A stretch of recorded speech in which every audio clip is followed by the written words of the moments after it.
Live from the National News Studio, Sri Lanka.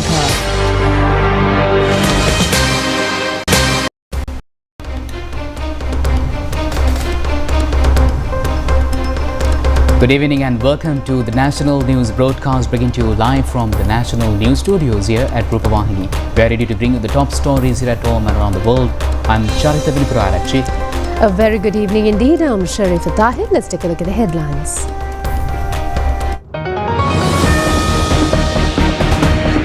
Indonesian government preparing to mediate in pacifying the Middle East situation. Iran completely shuts the Strait of Hormuz, while President Trump states that the nuclear program and missile power of Iran will be completely obliterated. Steps to cancel flights further to the Middle East region. Sri Lanka expects the parties to vote to decide for peace soon, says the president. Congestion at filling stations ends. Distribution of fuel as usual.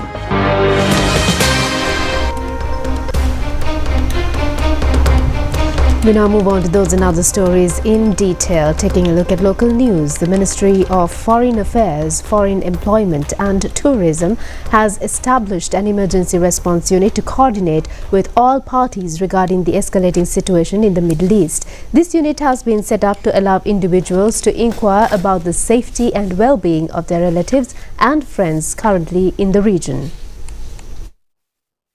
The establishment of this new unit reflects the government's primary responsibility to ensure the safety of Sri Lankans living and working across the Middle East. Additionally, the unit aims to address the needs of foreigners currently staying in Sri Lanka amidst the crisis. Operating daily, including weekends, from 8 am to 8 pm, the unit has released several contact methods for public inquiries. Information can be sought via telephone numbers 0117 44 5641 and 0112 207250. Through the WhatsApp number 777 189552 or by emailing emergency.sl@mfa.gov.lk. The ministry further noticed that Consular Affairs Division can be reached at 074 25 95 546, while the Sri Lanka Bureau of Foreign Employment can be contacted at 071 98 02 822 or via the 1989 hotline. Commenting on the status of Sri Lankan civilians in Israel, the Sri Lankan ambassador to Israel, Nimal Bandara, stated that there have been no reports of any Sri Lankans being harmed or affected by the ongoing Middle East conflicts. Nimal Bandara noted that regarding Sri Lankans in Israel, no injuries or casualties from any attacks have been reported so far. He said, however, that a report had been received about a Sri Lankan woman living in the central district of Israel, where a piece of missile had fallen on the house in which she worked, causing property damage. Due to the shock of this incident, she had been admitted to hospital. The ambassador stated that officials had spoken with the hospital and after treatment had been provided, doctors had prepared a medical report confirming that her condition was normal and that she was able to return home. He further noticed that several attention was being paid to Sri Lankans living in the northern district. In that area, essential emergency ambulance services were operating free of charge, and any Sri Lankan or other foreign worker facing any emergency could call 101 to obtain a free ambulance service and to be transported to hospital without any charge. He added that the Israeli government had opened hospitals to provide free medical treatment in emergency situations, enabling Sri Lankans and other foreign workers involved in accidents or emergencies to be admitted to the nearest hospital and receive treatment. There is a challenge actually for us to bring down our tourism traffic, particularly from the Europe. We know this Dubai, Abu Dhabi, and these are the main transit points for our European traffic, particularly the airlines like Qatar Airways, Cathay Pacific and Emirates. Since they have closed down temporarily their airspace, the tourist traffic remain very low from these air routes. At the same time, there are visitors who are waiting here in Sri Lanka to get back to their countries, and they are waiting for these airlines to start operations. So we as the government and the Tourism Development Authority are acting and taking measures to handle this situation. Especially we have extended the visa for 2 weeks for all the visitors who are currently in Sri Lanka free of charge. And also we have activated our 24-hour hotline, that is 1912 at SLTDA, to get any information, any complaint, to assist particularly for tourists at difficult situation. At the same time, we have Sri Lankan Airlines hotline and also the airport, Sri Lanka Tourism Promotion Bureau. We have the office, we have the staff there for 24 hours. Any tourist can contact that office as well. In the meantime, the Indonesian government has announced its readiness to intervene in an effort to de-escalate the rising tensions in the Middle East. According to a statement released by the country's foreign ministry, the Indonesian president is prepared to travel to Tehran to facilitate mediation, provided that both parties are willing to engage. The ministry further emphasized that all the parties involved in the conflict should withdraw from hostilities and prioritize a path of dialogue. Meanwhile, the Red Crescent announced today that 4 days of intense conflict have resulted in 787 deaths in Iran. Human rights organizations have highlighted that the fatalities include 742 civilians, among whom are 176 children. Furthermore, 9 hospitals in Iran have reportedly been targeted by airstrikes. United States President Donald Trump has stated that the primary objective of his operation is the complete destruction of Iran's nuclear program and missile capabilities. The president noted that the mission could continue for another 4 to 5 weeks.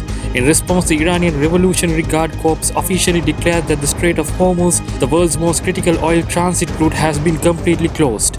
The corps emphasized that any vessel attempting to pass through the strait will be attacked, and they have already launched a drone strike on an oil tanker with American ties. Economic analysts have warned that a multi-week closure of the strait could lead to a total collapse of the global oil supply chain. There is a specific risk that the energy cost in Europe and Asia could triple due to the disruption of liquefied natural gas supplies from Qatar.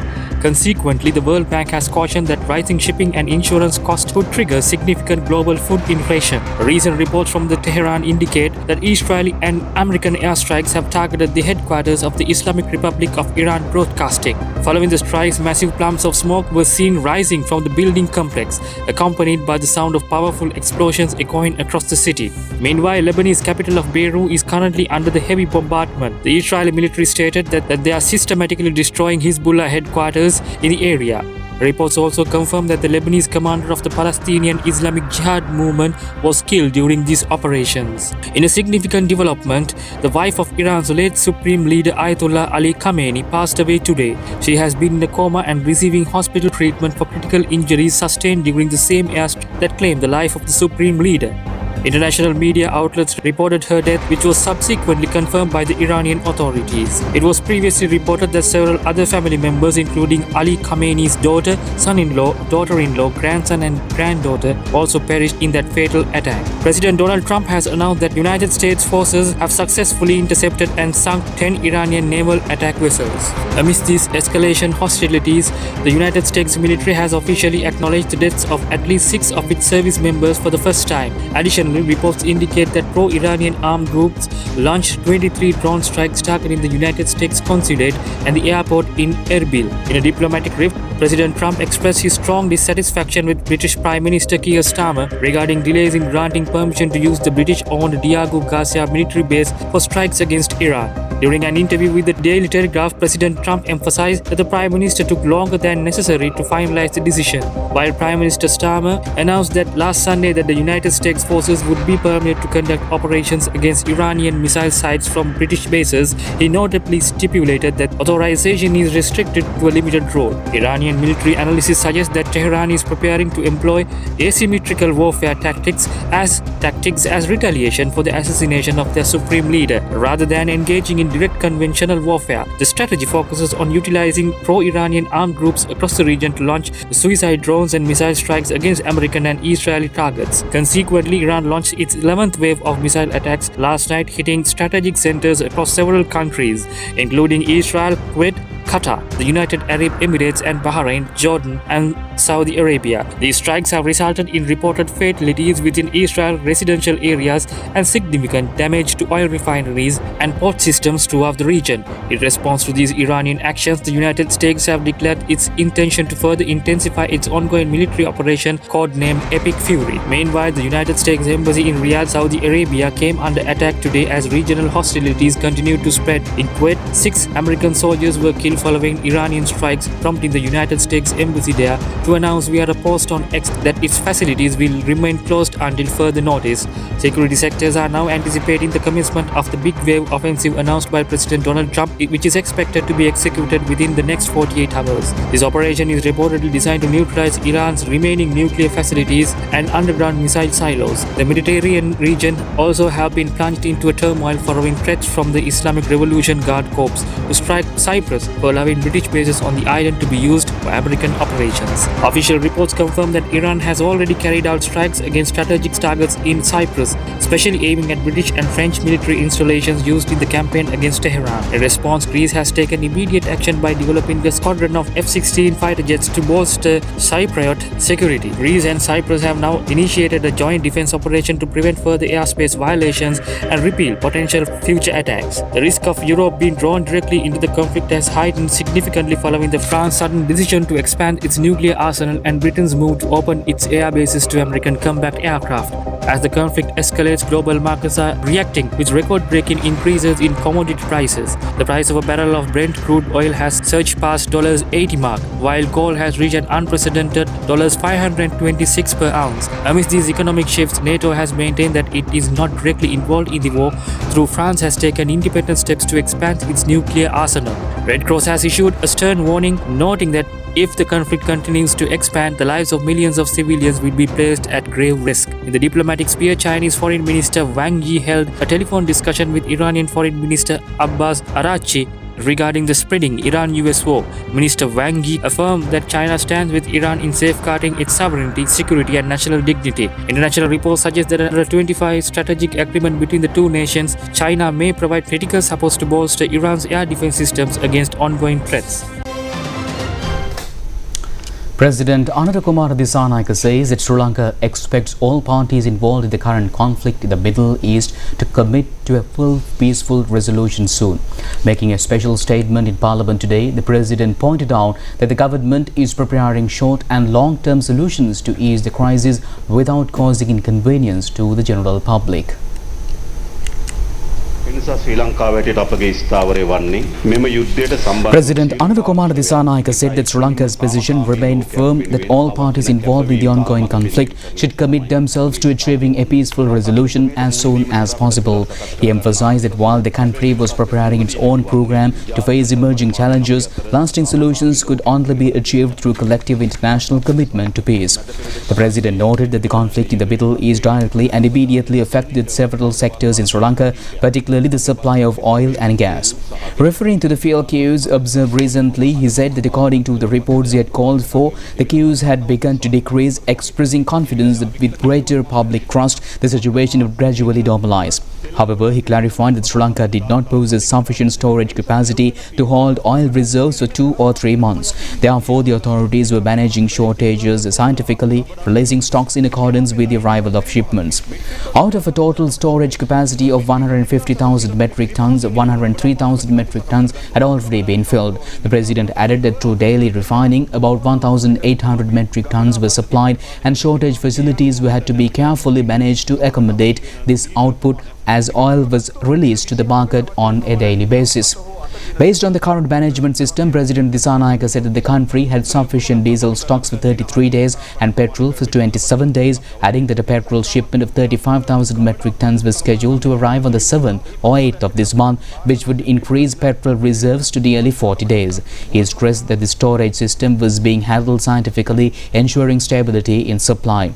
With regard to aviation fuel, the daily requirement stood at approximately 1,800 metric tons, of which 180 metric tons were produced through local refining, while the remainder was imported. The President pointed out that he confirmed the aviation fuel stocks were sufficient for 49 days and announced that several shipments had already been arranged, including a vessel from RM Park Company on the 14th, a Sinopec shipment on the 17th, an IOC vessel on the 21st, and a Petroleum Corporation ship on the 28th.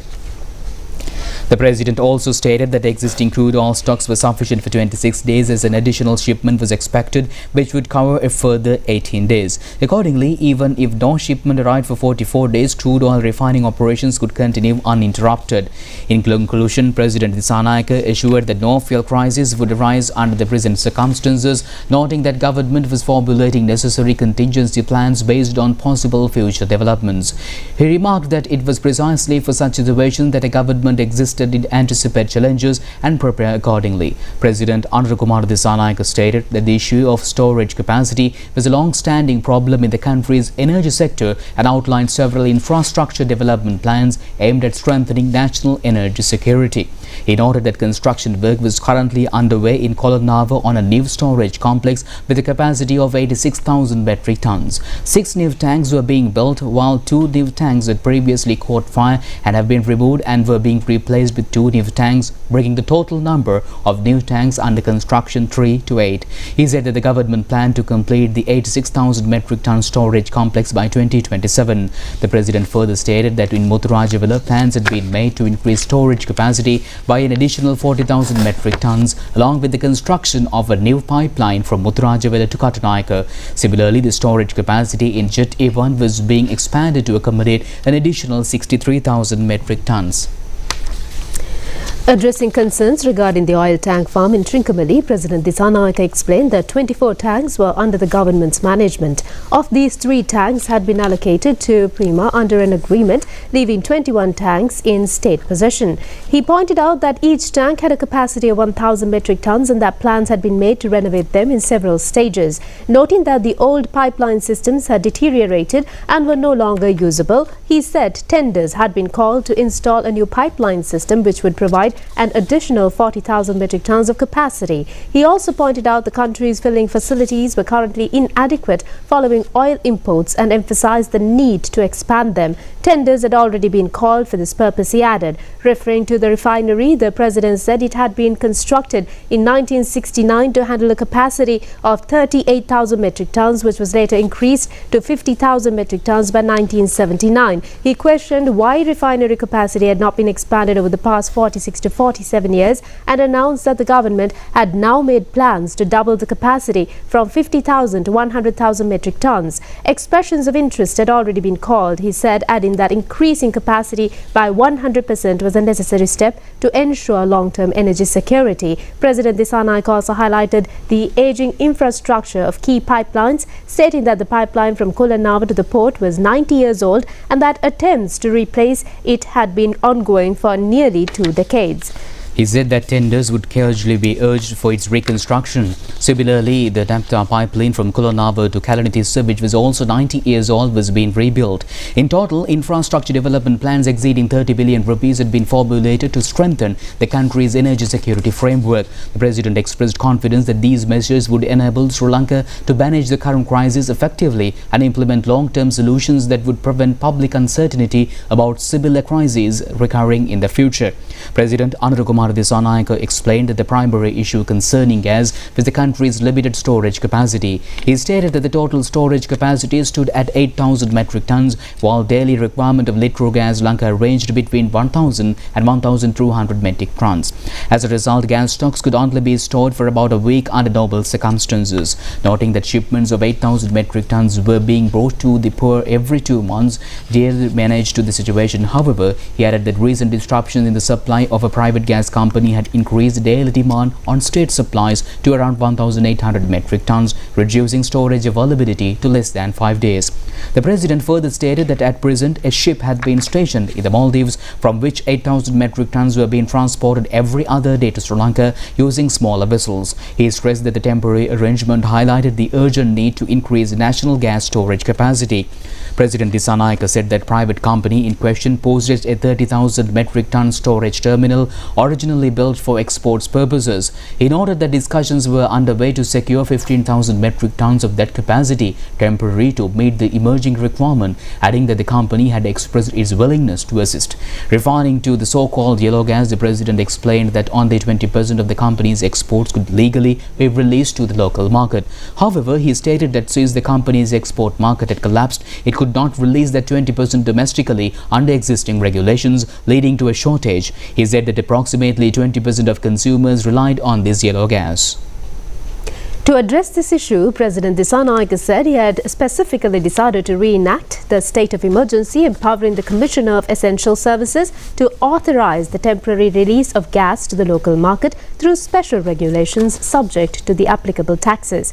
He explained that without this intervention, yellow gas would not be available locally due to the collapse of the export market. The President also noted that some consumers were considering switching from yellow to blue gas, but highlighted that cylinder shortages posed a constraint. constraint. To resolve this, he announced that 100,000 new cylinders had been ordered and would be available in the market by the 12th of the month. In conclusion, President Dissanayake expressed confidence that, given the measures taken, the likelihood of a crisis emerging in the oil and gas sectors was very low. The chairman of the Ceylon Petroleum Corporation, DJAS Rajakarna, says that the congestion previously observed at fuel stations island-wide has now completely subsided and fuel distribution operations are proceeding as normal. He further asserts that the closure of the Strait of Hormuz will in no way pose any impediment to the country's fuel supply. Due to misinformation circulating regarding the prevailing crisis in the Middle East, the public had been prompted to engage in unnecessary panic buying of fuel. Consequently, long queues were observed at filling stations over the past few days. The Ceylon Petroleum Corporation informs the public that there is no need for undue fear as sufficient fuel reserves are currently maintained. Chairman of the Ceylon Petroleum Corporation, DJ Rajakarna, stated that the previous day they had released approximately double the usual amount of fuel. He specified that 13,208 million litres of diesel, 11.702 million litres of 92-octane petrol, 848,000 litres of 95-octane petrol, 568,000 litres of kerosene and 343,000 litres of super diesel had been distributed. He added that there were no queues in the Colombo area and that filling activities are resumed at 6 a.m. that day, further explaining that distribution would continue until all received demands were fulfilled. Well, on that note, now that we have an overview of the current global situation with regards to the war, we do have someone who could give us a better idea of the situation. We have with us Dr. George I.H. Cook, a diplomatic historian, initiator of the Aviation initiative. We are glad to have you with us in the studios. Thank you for having me. Doctor, we've been talking a lot about the war throughout the bulletin today. So why is this war happening? What's the purpose? So let's just go back a year, less than a year. In June of last year, we saw attacks taking place on Iran. But of course, at that point, we did see things subsiding. This time around, it's very different. This time around, the spiritual leader of the country has been assassinated. This is a major development in this particular scenario, because at this particular point, Iran has got to react. Iran has got to come back. Iran cannot remain silent at this stage. It's a natural reaction from that country at this point. But what is really dangerous is that Iran is now targeting a lot of American interests in the neighborhood.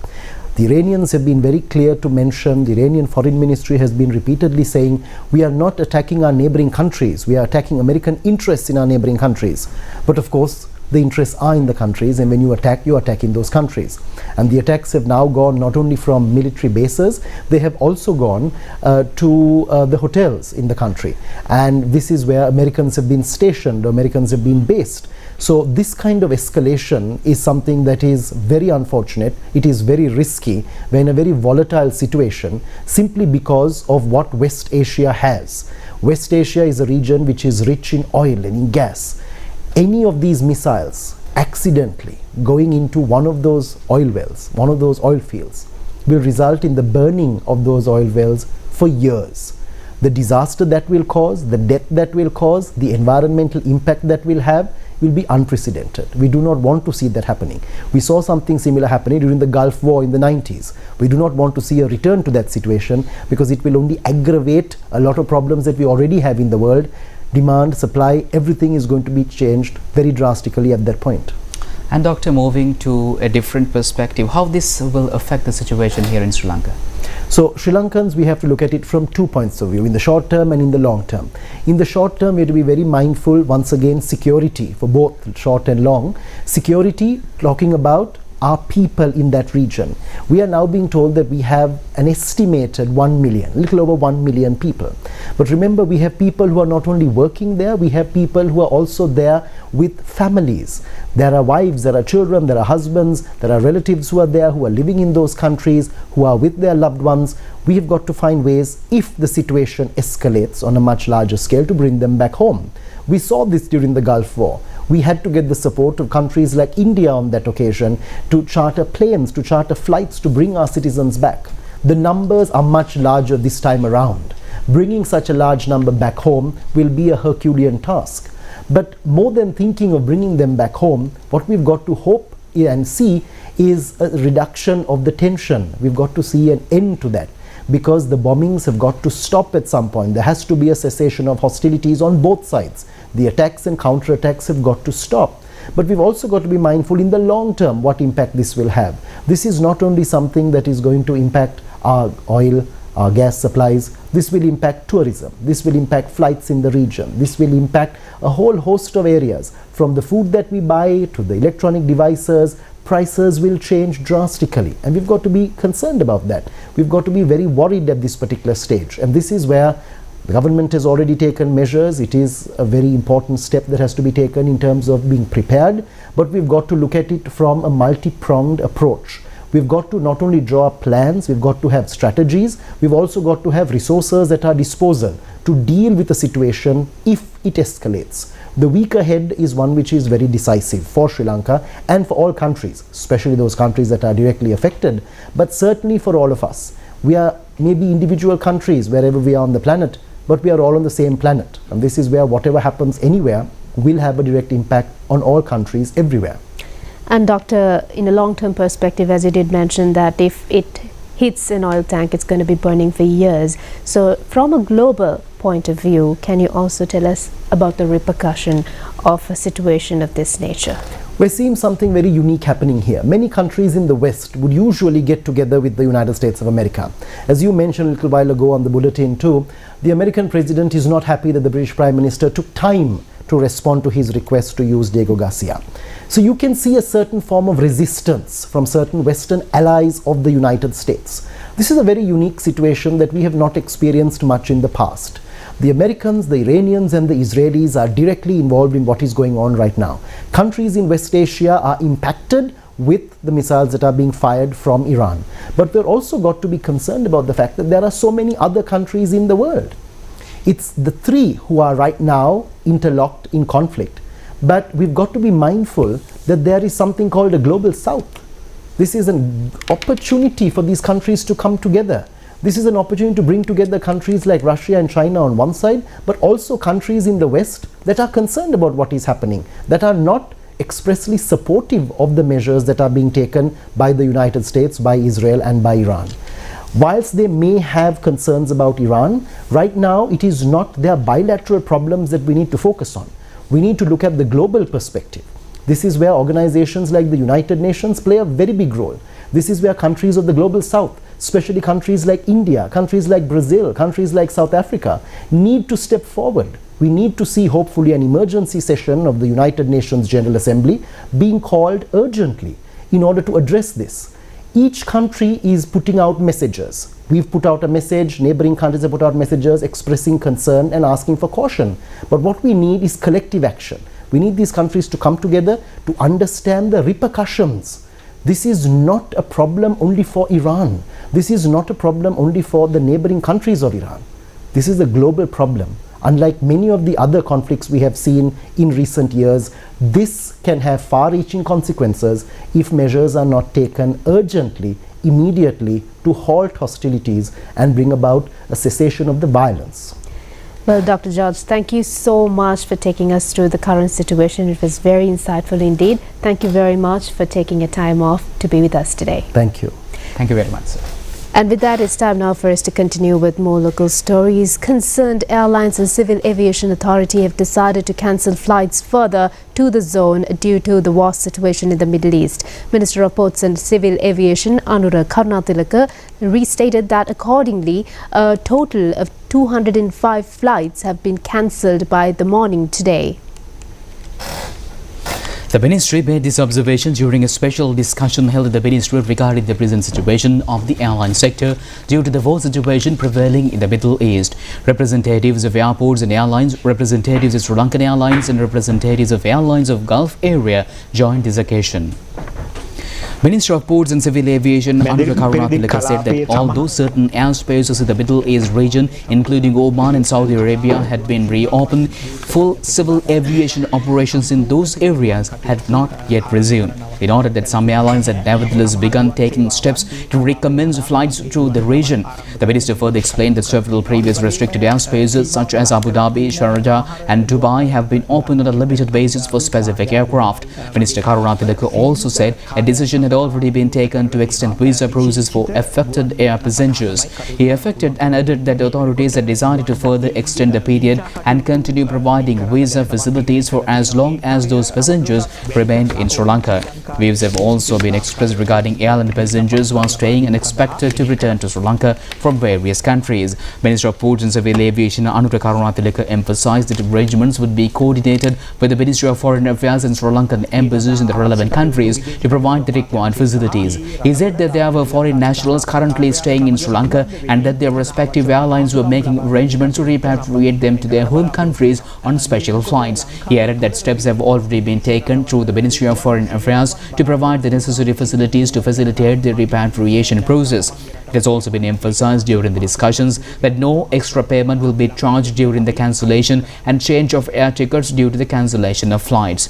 Minister of Ports and Civil Aviation Anuta Karuna Tilaka stressed that an arrangement had been reached with all airline companies to provide full refunds to passengers in the event of cancellations without any additional fees. He said that airlines had also agreed to facilitate rebooking and alternative flights at no extra cost. The minister further stated that all possible alternative measures were being taken to maintain civil aviation operations at Bandaranaike International Airport and Mattala International Airport until the current situation is resolved. President Anurukumara Disanayake has invited His Holiness Pope Leo XIV for an official tour in Sri Lanka.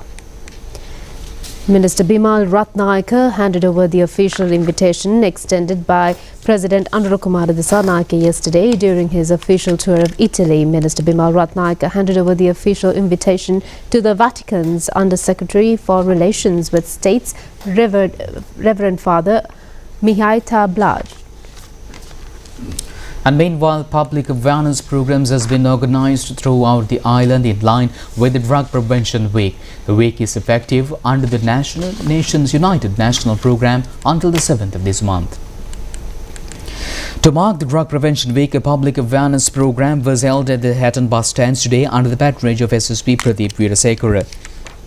Pasting stickers on vehicles and distributing handbills to inform the public on drug prevention program covering all towns in the Kegol Police Division were held at the Kegol town today. It was held under the patronage of SSP Kegol Anuruddha Bandaranaike. Under the Nation United National Program, many programs were held in the Vaunia district today. Stickers were pasted on 1,000 three-wheelers. Deputy Minister of Cooperative Development Upali Samund Singh also took part in this event. Kaluthara District Public Awareness Program under the Nation United Program was held today at the Kaluthara town. Stickers were pasted in public transport buses and handbills were distributed with the participation of SSP Kaluthara Division, Uday Kumara and police officers of the Kaluthara South Police Station. Mainly dry weather will prevail across most parts of the island today, according to the Department of Meteorology. Misty conditions can be expected in parts of the western, Sabaragamu, central, southern, northwestern and north-central provinces as well as in the Jaffna district during the early hours of the morning.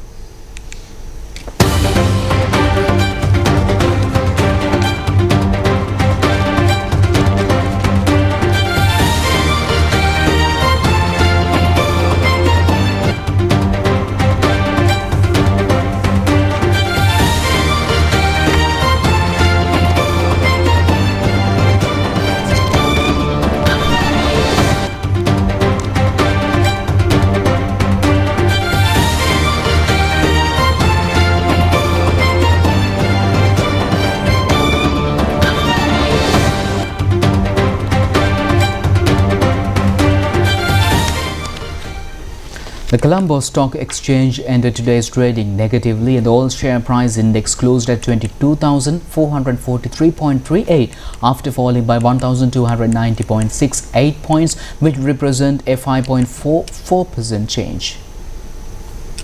The S&P SL20 index closed at 6,313.65, down by 332.32 points and 4.86%. Total market capitalization at the close of trading stood at 7.970 trillion rupees. Market turnover for the day amounted to 9.562 billion rupees with 371.80 million shares traded.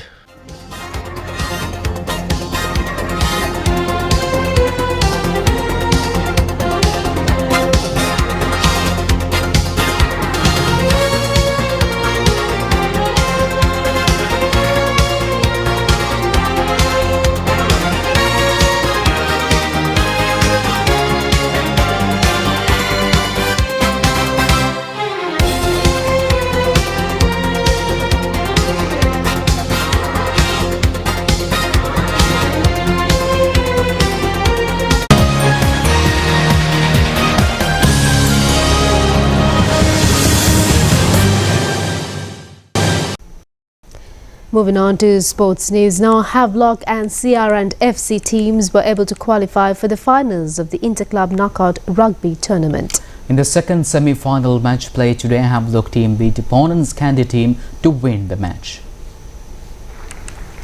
The semi-final match between Havelock and Kandy teams was played at Nithawella grounds in Kandy. At the end of the first half, Kandy were leading with 28 points to 12, but Havelock team showed excellent skills in the second half to add further 29 points. The Kandy team could manage only 10 points in the second half, and accordingly Havelock team won the match 41 points to 38. They scored their points through 4 goals, 2 tries and a drop goal. The finals between Havelock and CR&FC teams will be played on the 7th of this month at CR&FC grounds.